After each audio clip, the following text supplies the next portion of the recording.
Hello and welcome to the Embroidered Denim Junk Journal.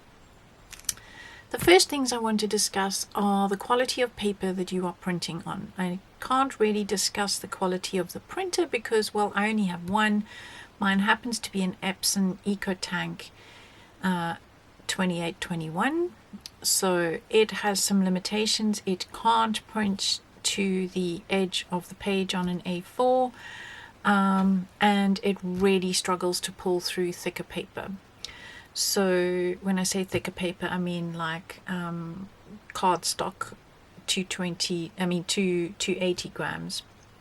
So what I have decided to show you is what my printer is capable of printing, and the test run you could do, obviously not necessarily with such a full page of color, but I wanted to show you with this freebie because this is what I know you have. So this is just normal copy paper that I have printed on a normal setting, so plain paper setting and normal output. And it's okay, it's kind of dull, and the ink does tend to go right through, or you can see it through, and definitely if you do high quality or photo paper setting, well, the ink definitely saturates the paper a lot more. So when I'm printing test runs, for example, this is fine. But when I'm actually wanting to make my journal, I switch to the Koala double-sided matte photo paper. I do have it in the 280 gram. But I really struggle to get that to print accurately both sides because my paper doesn't want to pull through properly. So what I wanted to show you is if we put these side to side, you can see the color difference. So the photo paper high quality, and then this one is plain paper high quality, and this one is plain paper normal. Sorry, that noise in the background is my printer settling down after printing these samples. So personally, when I print, this takes far too long. So the photo paper option, when you change that setting in your printer settings, it took just over 5 minutes to print just this page, which is fine if you want your cover to be great quality. So what I mean by great quality, I actually personally don't really have a problem with this one. This one's a little pale and I've lost a lot of detail. This one I find I've got all the detail and it's picked up all the textures. This one still has textures, but it's lost a little bit of the depth. I'm neither here nor there with that. It's a junk journal. It all depends on your personal preference. So I've opted, when I am printing my actual pages, to go with the plain paper setting and the high quality output. I just find the normal output a little too pale, and I'm losing even a little bit of detail in my grunginess. And those of you who know me know I like my grunge. So we will now get down to the printout. So what I have done is I have given you an ephemera sheet. Don't forget to pull this out before you start cutting, if you're going to cut all in one big in one go, which I'm going to do shortly. And also don't forget to pull it out when you are double side printing. So when I designed this, I made sure that the odd number pages had the 5 by 7 or 10 by 7 design to the final proper size on the odd pages. And you can see that by the distance between my belindabasson.com and the actual print. If you turn it over, and this is now the even number page, you will see that the print is almost touching that belindabasson.com, and that is because I've made the even pages slightly bigger so that when your printer pulls it through, it means that you won't have any funny white edges that land up sometimes happening, because we all know how inaccurate these home printers can be. And that is something that drives me mad. If I try and print exactly this size on the back of that size, it'll be slightly this way, slightly that way. The paper might have gone through like a nano skew. And for that reason, I have designed my pages like this. So when you are printing, print odd pages first, then pull out your ephemera page and print your even pages second. And with that all discussed, we're now going to cut. My cutter is a rotary cutter, and it has a lock over here so that I can lock my paper in place. And it is a Carl cutter. No, I don't get any money for advertising it. It just is what I have. I am not very good with other paper trimmers. Paper trimmer challenged. So what I'm going to do is I'm going to make sure that I am on the side of my paper where I can see the gap, the large gap between belindabason.com and the printout. I'm going to lock this in place because this allows me to cut up to 10 sheets of paper at a time. Could even do cardstock. So I'm going to cut that off, flip it around. I like to have my blade down at the bottom and lock that in place. So if I turn this over, you can see that it is chopping off the excess, and on this side we should be nice and even. Now we turn it to trim the long side. You could of course use a craft knife and ruler. You could also absolutely do these one page at a time in your trimmer if you don't have a cutter that can manage more than one sheet at a time. So this is just how I do it.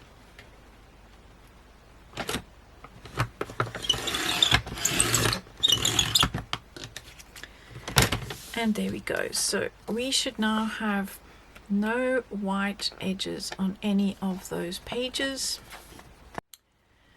Now at this stage, if you are wanting to add anything in between your pages, now is the time to do it.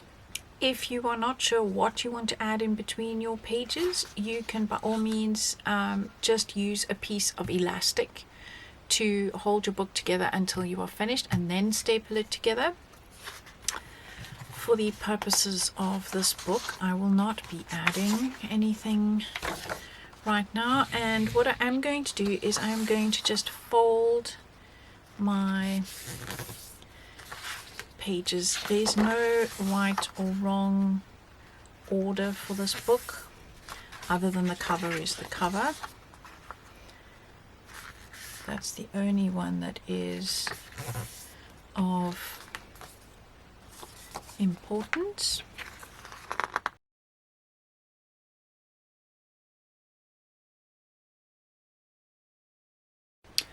Now that we are happy with our layout, we are going to staple everything together, and that's why we need this foam mat and our stapler.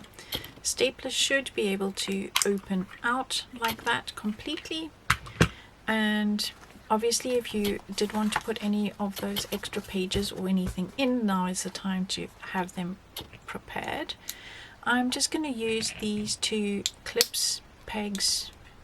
You can use bulldog pegs as well to hold everything in place. And what I'm going to do is I have marked on my stapler where these staples come out. I don't think you can see that. Let's see if I can get my camera to focus. Focus. Thank you. So I have marked it in black over there so that I can see from the side where my staples are going to come out. And I'm going to line that up with the line that is the spine of this book, and make sure that that is lined up on both sides. If you're slightly out, it's not the end of the world. And press through and do the same near the top. You want approximately an inch. Now you can close your staple again, release the pegs, gently pull this out, and now you can use your screwdriver to push these down. You can't really see them, they are sticking out, and there we go, they are sticking out. So what we need to do is just take the flat side of your screwdriver and press that in and press that in. I find a screwdriver the most useful for this. I guess you could use anything else you have in your toolbox, but this for me is the most useful. And just make sure that they are straight-ish. This one seems to have gone a bit skew. There we go. Okay, now we can fold that, and these bits that are now sticking out, because of the thickness of each page, your book's pages get pushed out. So now I'm going to bring my trimmer back onto my desk, and again, you could do this with your craft knife and ruler, it doesn't have to be with the trimmer. And I am going to trim the pages down to the same level as the front of my book, so the first page, like so.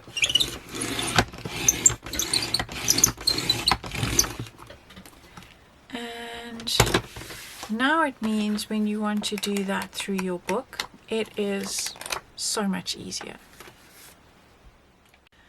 Now that we have our book finished, we can cut out the ephemera page.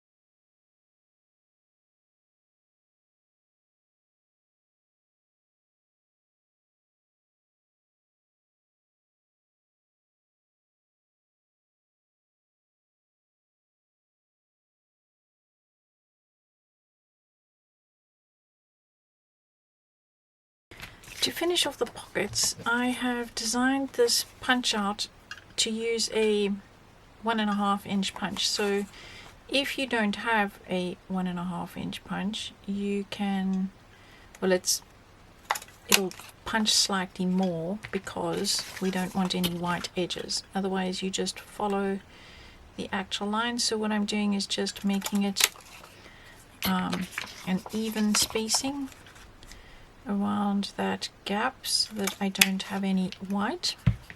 And then I'm just going to snip these corners where I can see the white still showing, where I only used my ruler.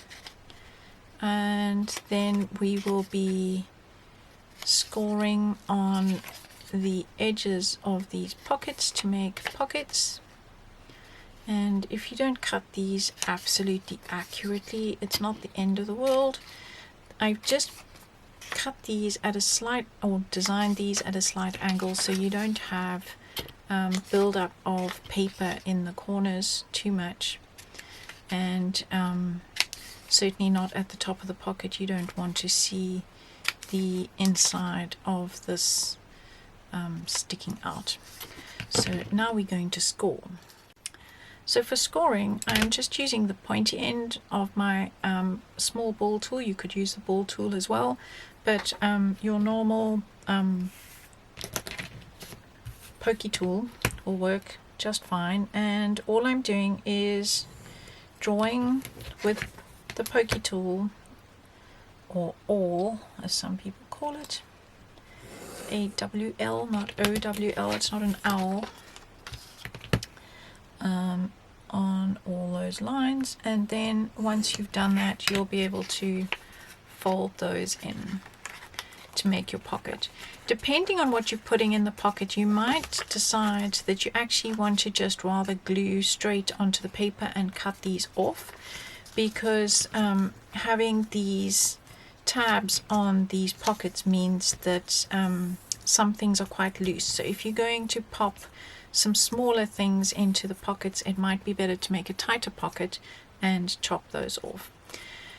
When you are folding these tabs in, it is always better to fold your sides in and then the base. It just, in theory, stops whatever it is getting stuck on this edge in your pocket. I'm going to go ahead and do these on fast forward.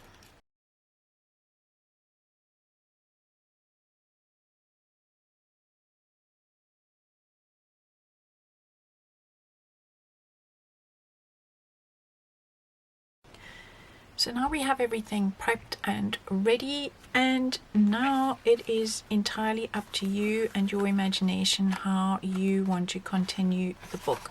You might decide you want a pocket in the front and a pocket at the back. The pockets are ever so slightly smaller than the book intentionally, so that you don't have any overlap top and bottom. So I stick mine with what I call an even airspace all the way around. And these, of course, some are already on the paper if you decide. So I've left that open because I thought a cool quote or a photograph or something could go in that space, but you could also come back and add flowers of your choice into this embroidery space. You can add the flowers anywhere else. So this is now your journal for you to play in, add stencils, paint, stamps, ephemera, things you found interesting in magazines that you want to add. Basically, this is now yours to do what you will.